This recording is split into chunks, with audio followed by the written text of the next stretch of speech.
بسم الله الرحمن الرحيم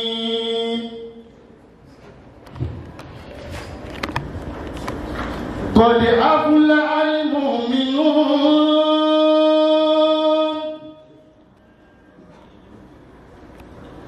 الذين هم في صلاتهم خاشعون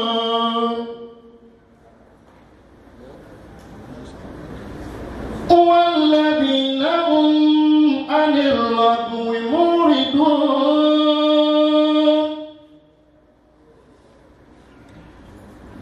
والذين هم للزكاة فاعلون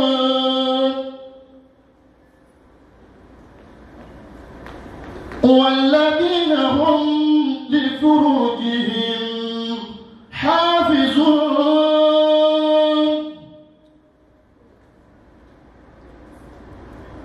إلا على أزواجهم أو ما ملكت أيمانهم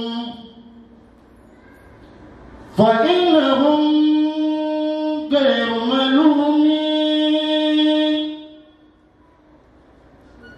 فمن ابتغى وراء ذلك فأولئك هم العادون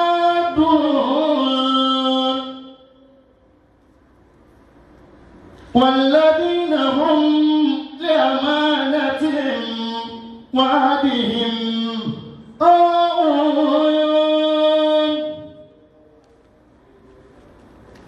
والذين هم على صلواتهم يحافظون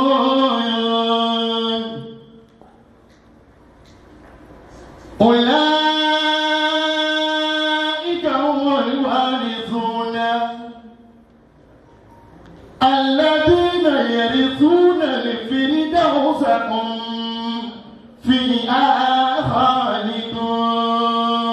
صدق الله مولانا العظيم. Gbé Ọlọ́run tóbi dáadáa. Ó yẹ ká lè fi ọwọ́ wa méjèèjì gbé Ọlọ́run tóbi lẹ́ẹ̀kan náà.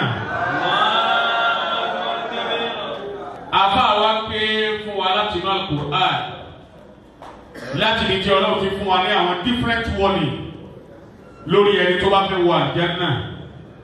Gbogbo wa láti ṣe máa wípé Al-Qur'anul Karim jami'atuhu wa abqariyatuhu al-faza. Al-Qur'anul Karim jami'atuhu wa abqariyatuhu al-faza. Kò sí tó tóbi tó wá ju Al-Qur'an lọ. Bẹ́ẹ̀ bá mú ìwé kan lọ́wọ́ tó ní encyclopedia in astronomy.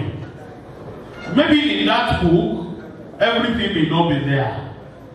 Maybe if you hold a book titled as encyclopedia in geology, maybe everything in geologists may not be there.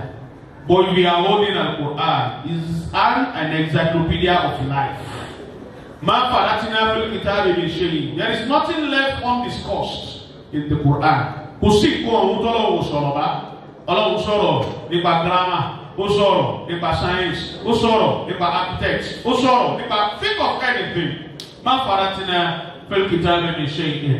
Ọlọ́run kí ó máa wá jẹ́ kí Al-Qur'an ó gbé ẹnì kọ̀ọ̀kan wá sí i.